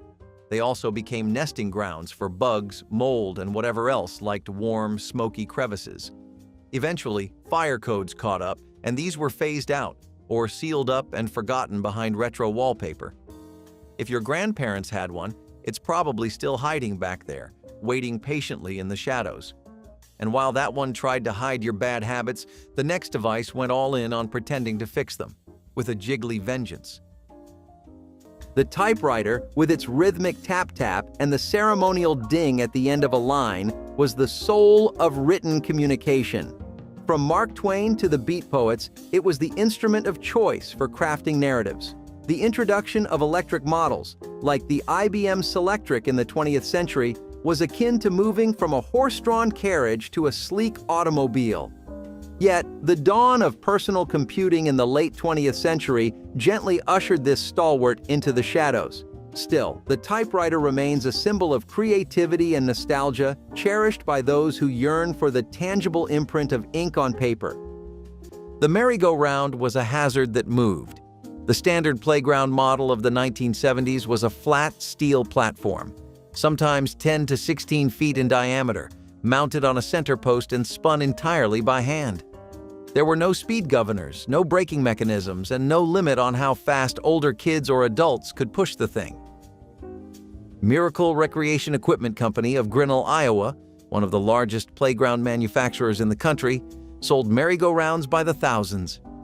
The CPSC later sued Miracle for its bounce-around whirl and buckaroo whirl models after discovering that the rotating platform crossed over stationary supports with extremely narrow clearance, creating a shearing mechanism that could trap and crush small fingers. Miracle had received numerous injury claims but failed to report them as required by the Consumer Product Safety Act. The company only disclosed the defect after a federal inspection forced the issue. Hair became another target of control, especially for boys. If your hair touched your collar or ears, you risked suspension or public humiliation. Principals would walk the halls with rulers, checking length against the dress code. Long hair was seen as a threat, a sign of rebellion, nonconformity, or even moral weakness. Some schools kept scissors in the office to fix violations on the spot. For many students, hair became a quiet protest against authority, a way to express individuality when few other options existed. Parents argued with schools, but change came slowly. The hair wars of the 1970s were about more than style. They were about identity, freedom, and the right to be different in a system built to make everyone the same. Loose crib blankets and quilts were a standard part of putting a baby to bed in the 1970s, layered over tiny bodies to keep them warm through the night. Grandmothers crocheted special blankets, parents folded quilts around sleeping infants, and nobody imagined something so soft could pose any threat. The image of a baby tucked beneath a handmade quilt felt like the definition of care and comfort. But loose bedding can shift during sleep, bunching up near a baby's face or wrapping around limbs in ways that restrict breathing. Infants cannot push blankets away or reposition themselves the way older children can, and what seems like cozy warmth can quickly become a suffocation hazard. Researchers studying sudden infant death syndrome found that loose blankets were present in a troubling number of cases, leading to urgent recommendations against soft bedding. Today, sleep sacks and fitted sheets are the only items allowed, a stark contrast to the piled blankets of decades past. The shift felt dramatic to families who had always done things the old way, but the evidence was impossible to ignore. Something as innocent as a handmade quilt once carried serious risks. Rear-facing infant seats without proper harnesses were considered modern marvels in the 1970s, giving parents a way to transport babies in cars without simply holding them on laps. These early car seats looked sturdy and official, with hard plastic shells and basic straps that seemed far better than nothing at all. Families installed them proudly, believing they were providing the best protection available for their most precious passengers. What nobody realized was how inadequate those early designs truly were. The harnesses were often too loose, poorly positioned, or too easily unbuckled by squirming babies who did not understand the danger.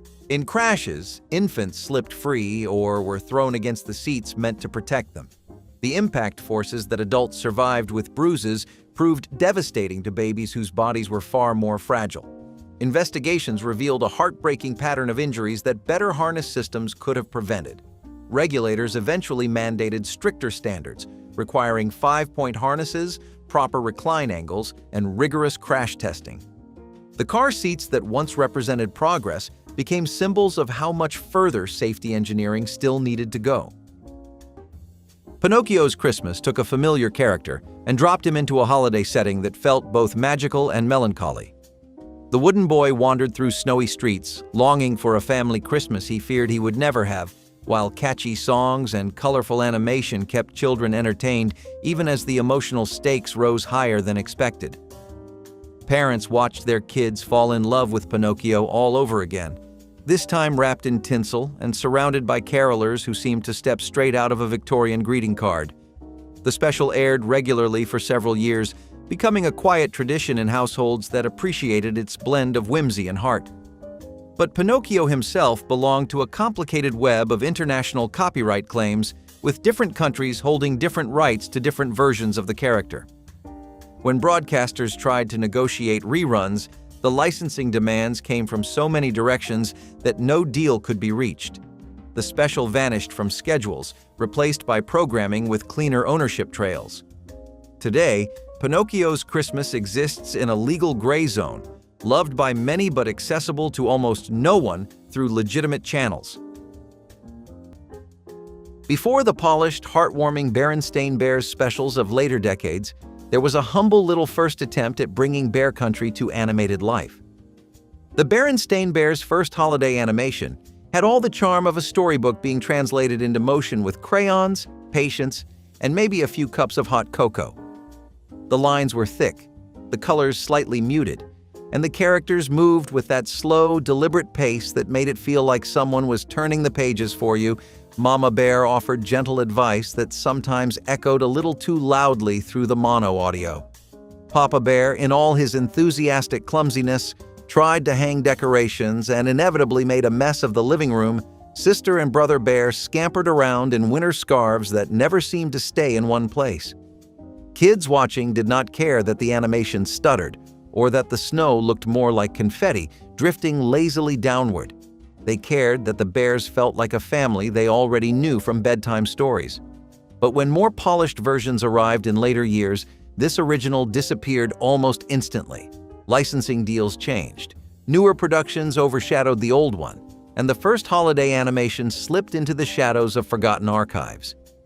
It exists now mostly in memories, whispered about by fans who swear they saw a simpler, softer Bear Country once upon a Christmas time. Slap bracelets were everywhere in the late 1980s. Classrooms, malls, playgrounds.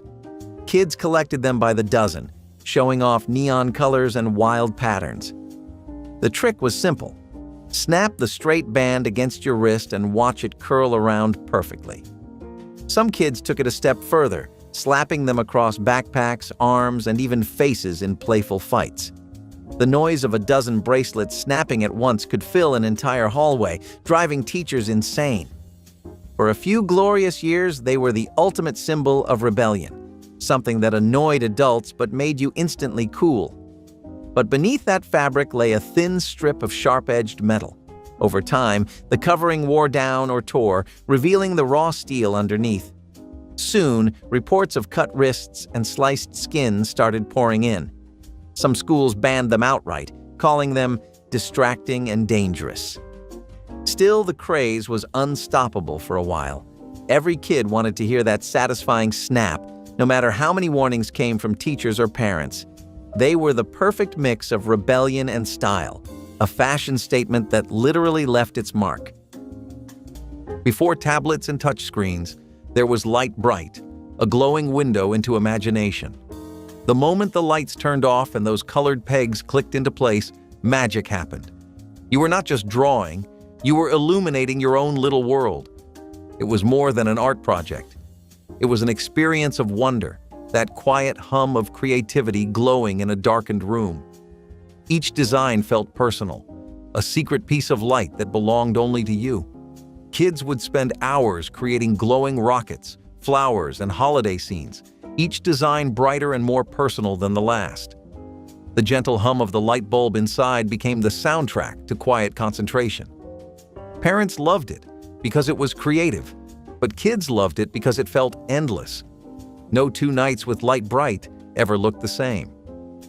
The smell of warm plastic and the glow of rainbow dots on the wall became part of growing up in the 1970s.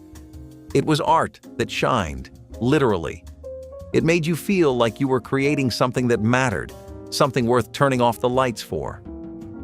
The satisfaction of pulling out each peg and starting again was pure, innocent joy. In a time when technology was still a novelty, Light Bright made electricity feel like magic, and creativity feel limitless. For many poor kids, dinosaurs came in clear plastic bags from discount stores. They had no names, no instructions, just a handful of mismatched reptiles in neon colors. A bright purple T-Rex fought a green Stegosaurus while a blue Brontosaurus watched nearby. The details were rough: teeth that looked like blobs, tails bent at odd angles, and bodies that did not match any dinosaur in a textbook. Still, kids loved them, staging prehistoric battles in sandboxes or on kitchen tables. Each dinosaur had a role, whether hero or villain, and imagination filled in the missing science. Parents bought them because they were cheap, a quick reward at the grocery store checkout line. Dinosaurs piled up in toy boxes, always ready for another round of battles. They were not Jurassic Park quality, but they fueled just as much excitement. Looking back, the plastic was thin and the paint chipped easily, but those bagged dinosaurs were icons of childhood. Do you remember holding a neon dinosaur, certain it was the fiercest creature in your collection? Koosh balls were proof that sometimes the simplest toys are the most addictive. These were just rubber balls made up of hundreds of stretchy strands that exploded out from the center like colorful fireworks. They were soft, squishy, and perfect for tossing around without breaking anything, but they also had a knack for getting stuck in the strangest places: ceiling fans, tree branches, lockers, even tangled in a classmate's hair. That was half the fun. The strands made a distinctive whoosh sound when thrown, and catching one felt oddly satisfying as the rubber strands collapsed into your palm. Teachers hated them because kids could not resist bringing them into classrooms, flicking them around when they should have been paying attention.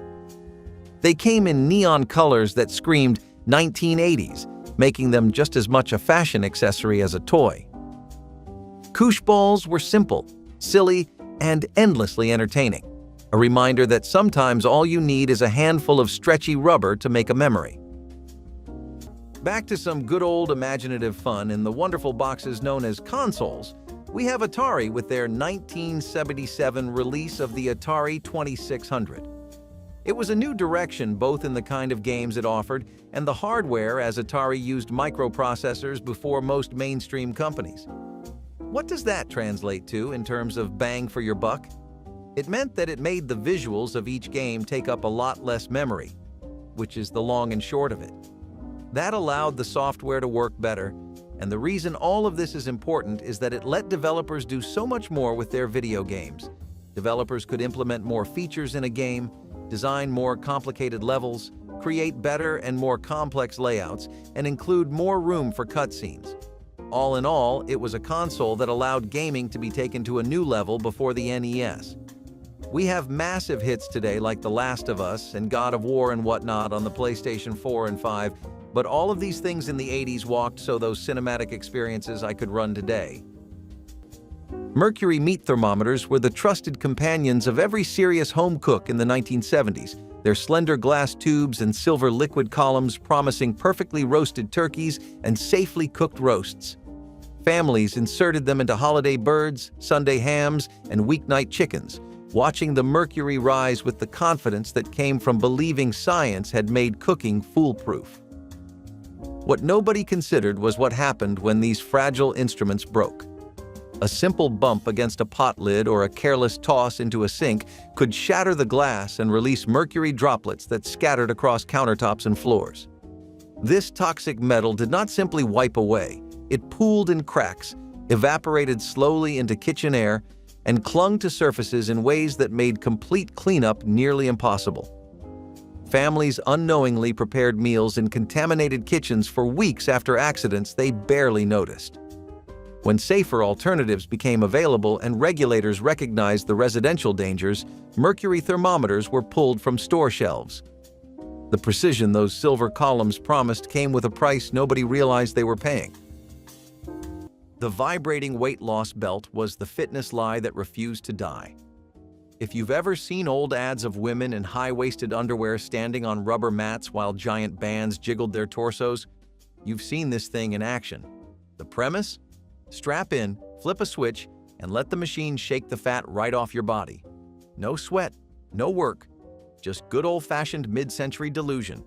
These machines were everywhere, in basements, gyms, even spas, buzzing away like over-caffeinated washing machines. They had giant padded belts, chrome-plated stands, and sometimes even coin slots for public use. You'd stand there, vibrating violently, while pretending you were getting slimmer by the second. In truth, the only thing getting toned was your patience. They didn't actually do much. Sure, they increased circulation and gave your organs a thrill ride, but real fat loss? Not so much. Some users complained of dizziness, bruising, and what can only be described as shaken spine syndrome. And yet, people swore by them, probably because standing still while something did anything felt revolutionary at the time. Eventually, science caught up and crushed the dream, but for a while, jiggling your way to fitness was as American as TV dinners and shag carpet. And if a chrome-plated weight loss machine wasn't classy enough, the next invention added a little butler flair to your hallway. Once a beacon of connectivity, the payphone stood as a testament to public communication. Scattered across urban and rural landscapes, they offered a lifeline, a portal to distant voices. Indeed, finding a forgotten quarter in the coin return slot felt akin to winning the lottery, a small urban treasure hunt that could brighten any day. As cell phones became our constant companions, the need for these metal guardians waned, and they vanished from our streets. Yet, their iconic image lives on in movies and memories, a relic of a time when staying in touch meant a pocket full of coins and a booth around the corner. The steel teeter-totter had a brutal design flaw built into its core purpose. Two kids sat on opposite ends of a steel plank balanced on a center fulcrum, and the only way it worked was if both riders cooperated. If one jumped off without warning, the other dropped straight down, and the steel plank slammed into the ground with full gravitational force plus the rider's weight. There was no shock absorber, no rubber bumper, and no cushion at the bottom of the arc. The impact point was typically a metal crossbar striking packed earth or concrete, and the child on top absorbed the entire jolt through the base of the spine. The fulcrum mechanism itself was a pinch point. Small fingers could get caught between the moving plank and the stationary support post. Most models also had steel handles that could crack a jaw if the rider pitched forward on a hard landing. The design went unchanged from the 1920s through the late 1970s. Believe it or not, smoking was part of school culture. Many high schools had official smoking areas outdoors, complete with benches and ashtrays. Teachers would supervise or even join in during breaks. It was considered normal, a way to relax between classes. Cigarette companies marketed heavily to teens, and schools did little to discourage it. The smell of tobacco hung in hallways, on clothes, even in gym lockers. Parents accepted it as a phase, unaware of the health risks we now take for granted. By the late 1970s, as public health campaigns grew, these smoking courts began to disappear. But for years, they stood as a reminder that even in a place meant for learning, bad habits were sanctioned by the system itself. Tris-treated flame-retardant sleepwear was once advertised as the pinnacle of safety, promising to protect children from house fires, one of the biggest fears parents had at the time. These pajamas were soft, colorful, and seemed like the responsible choice, marketed directly to families who wanted their babies to sleep safely. Parents bought them with complete trust, believing that anything labeled flame retardant must be protecting their little ones. But the chemical tris did not stay locked inside the fabric. It rubbed off onto skin, absorbed through contact, and entered the bodies of babies who wore these pajamas night after night. When researchers tested children who had slept in treated sleepwear, they found traces of the chemical in their systems, raising alarms about prolonged exposure. Studies eventually linked tris to serious health concerns, including potential cancer risks that no parent would ever knowingly accept.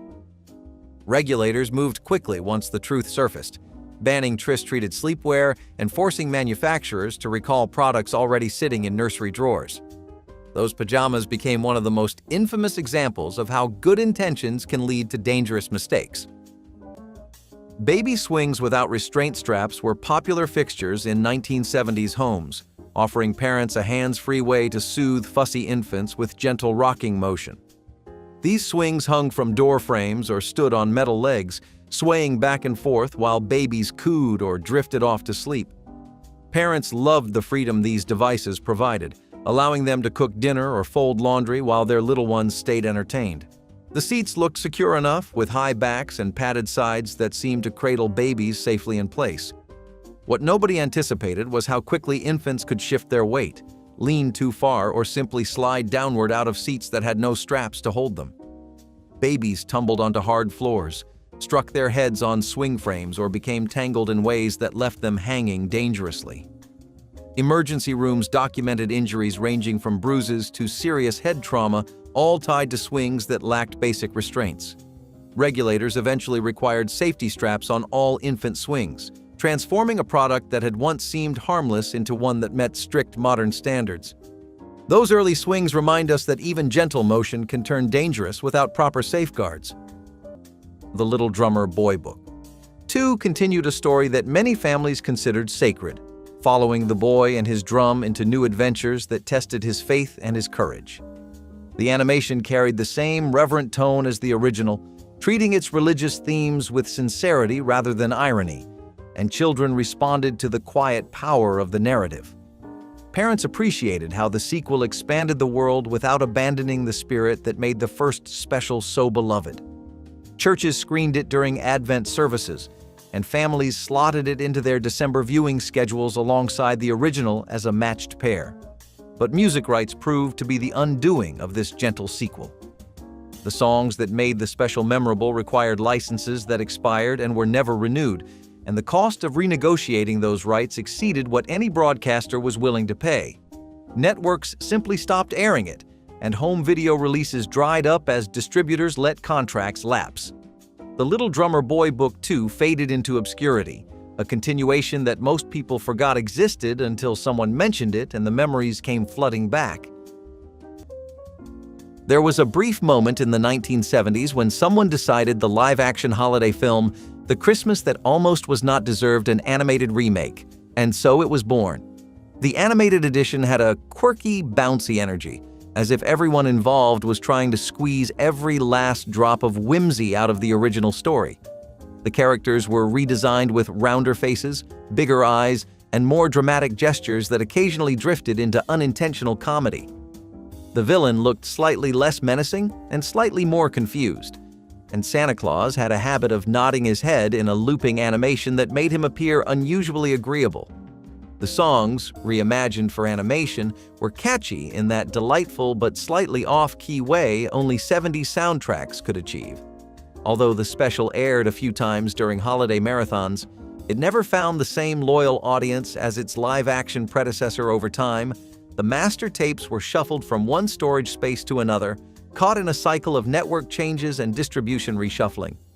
Eventually, the animated remake slipped out of circulation entirely.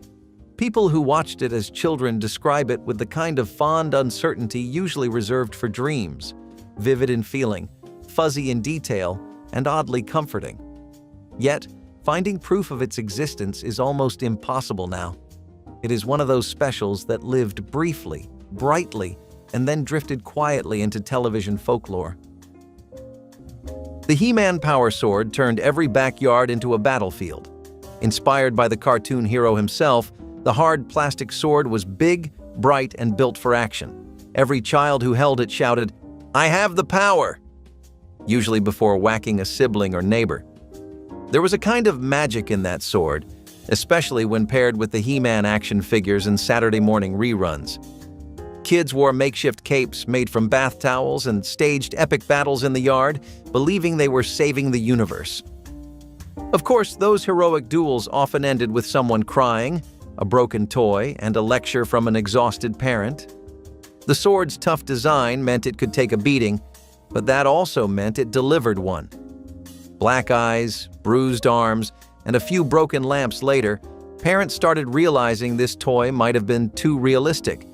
The problem was not just the sword, it was the energy it unleashed in every kid who wielded it.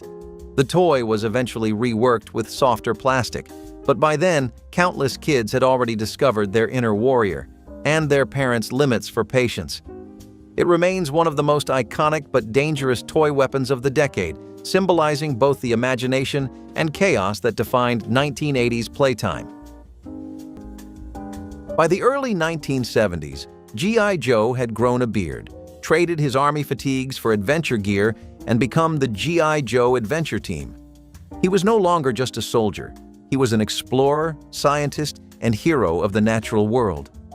Kids could send him on missions to jungles, deserts, and oceans, all without leaving the carpet.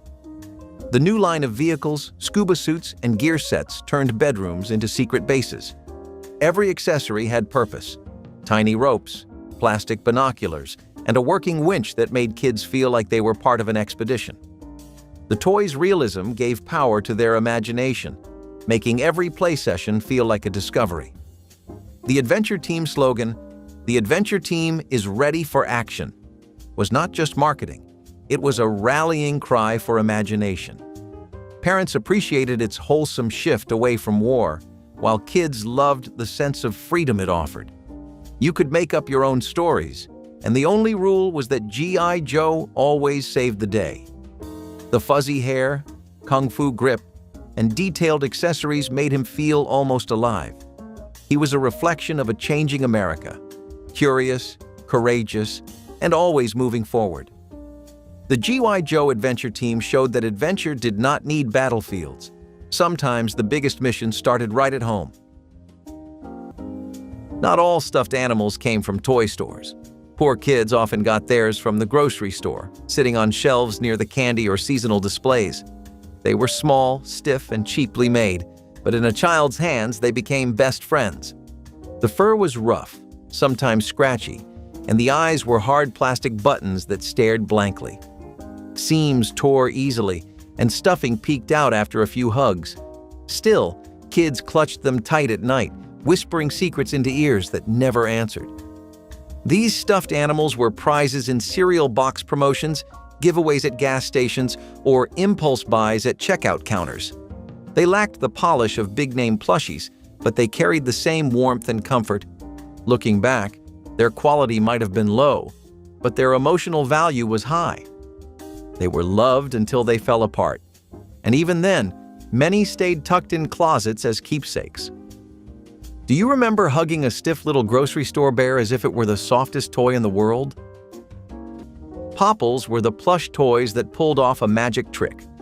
At first, they looked like colorful teddy bears with round ears, big eyes, and cheerful grins. But then you flipped them inside out, and they folded neatly into little fuzzy balls. The pop, back into their original form, was the real thrill. Kids loved watching their cuddly toy transform and then showing off the trick to friends. Each popple had its own bright color scheme and personality, making them collectible as well as fun. They were soft enough to sleep with, but playful enough to serve as entertainment during playdates. Commercials showed popples bouncing around like living creatures, and for kids, that seemed perfectly believable. They combined the appeal of a stuffed animal with the surprise of a gimmick, making them one of the more memorable plush toys of the decade. Popples may look odd now, but in their time, they were pure toy magic. You all have to be familiar with G.I. Joe, somebody who needs no introduction, nor do his famous line of action figures that Hasbro struck gold with. The very first lineup had 4 branches of the U.S. military, with a Navy sailor, an action soldier, a tense pilot, and an all-rounder Marine. Plus, they even came out with a nurse later on. 12 inches long and very beloved for their gritty and realistic appearance, it was later relaunched in the 80s, just a bit smaller but this time with military vehicles and different sets. Plus, they gave it some neat characterization. Now you had G.I. Joe going up against Cobra as they plotted to overthrow the free world. Lead-soldered copper cookware held a special place in 1970s kitchens, its gleaming reddish surfaces suggesting professional quality and timeless elegance that lesser pots could never match. Home cooks displayed these pieces proudly, believing they had invested in something that would last generations and make every dish taste better. The craftsmanship was undeniable, but hidden in the seams where copper panels joined together was lead solder that made the connection strong and seamless. Every time acidic ingredients like wine, vinegar, or tomatoes simmered in these beautiful pots, lead leached silently into the food. Families served marinara sauce and countless other dishes contaminated with a heavy metal that accumulated in bones and blood over time. Children absorbed the toxin even faster than adults, their growing bodies storing poison with every meal their parents prepared with such care. When researchers finally connected copper cookware to elevated lead levels in households, the bans followed quickly. Those elegant pots, once symbols of culinary sophistication, became warnings about how beauty and craftsmanship can sometimes mask dangers simmering beneath the surface. In the 1950s, having a shoe polishing cabinet with a built-in buffer made you feel like royalty, or at least like someone who knew how to keep their loafers shiny without lifting a finger.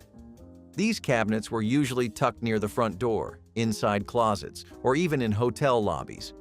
Shaped like tiny wooden footstools, they looked harmless, until you opened them to reveal spinning brushes, polish dispensers, and enough mechanical parts to qualify as low-key weapons.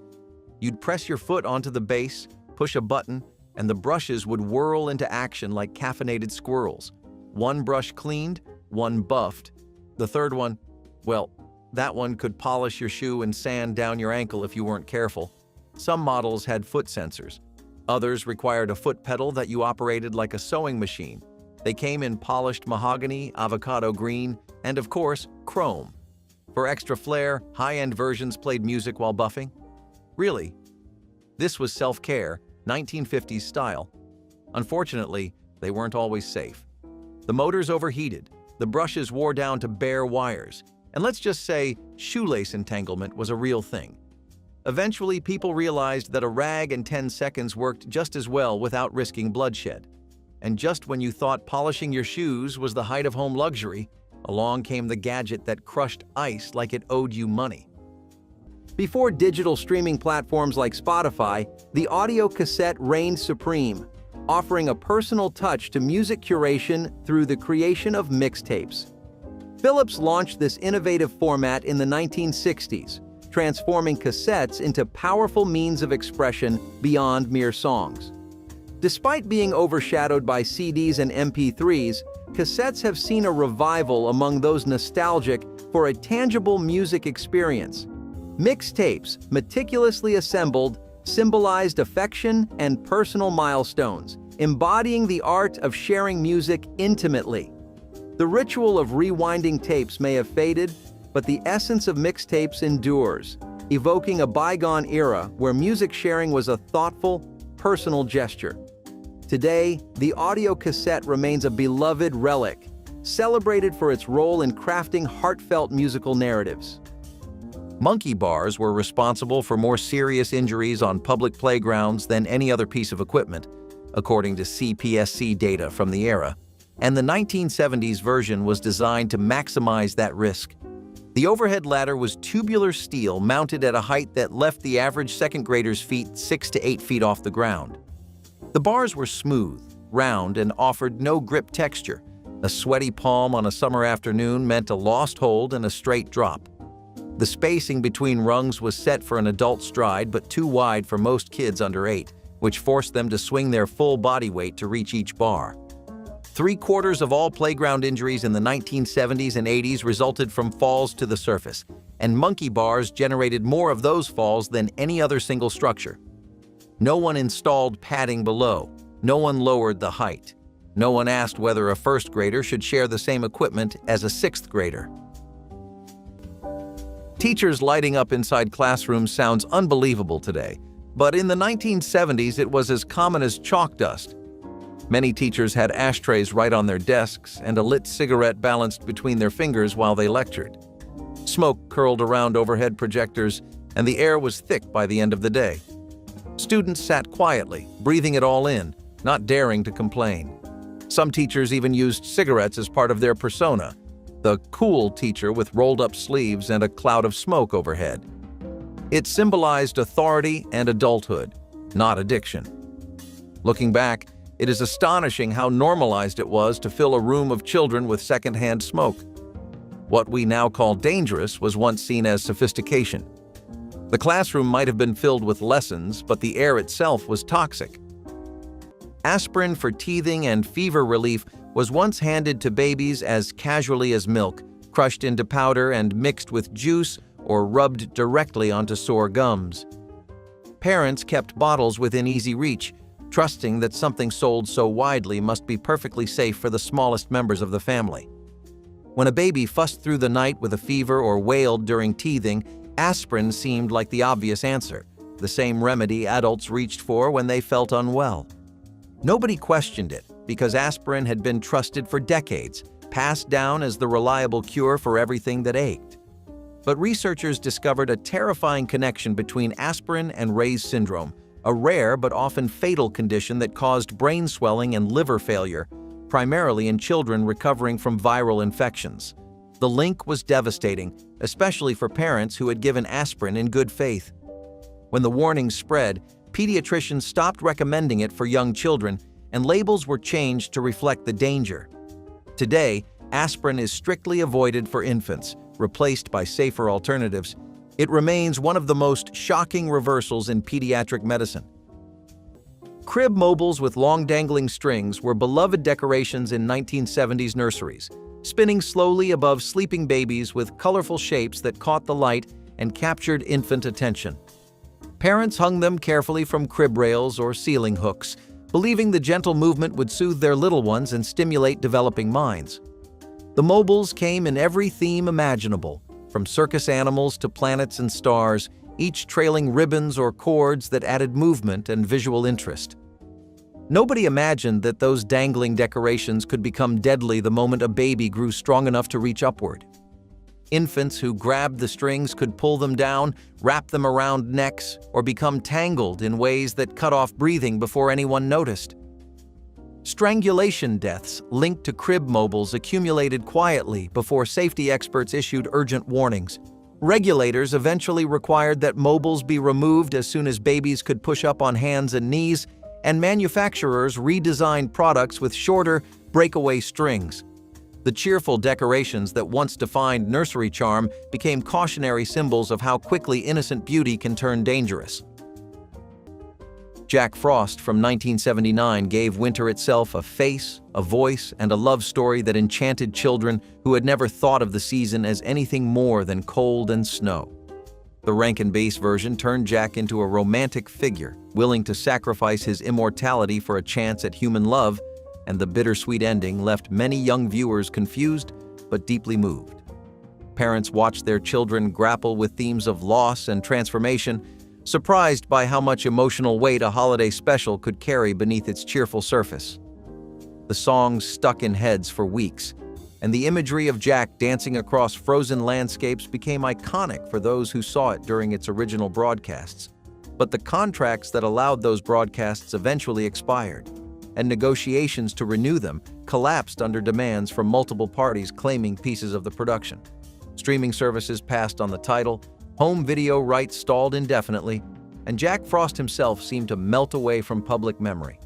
Fans who remember it speak of it with a reverence usually reserved for lost masterpieces.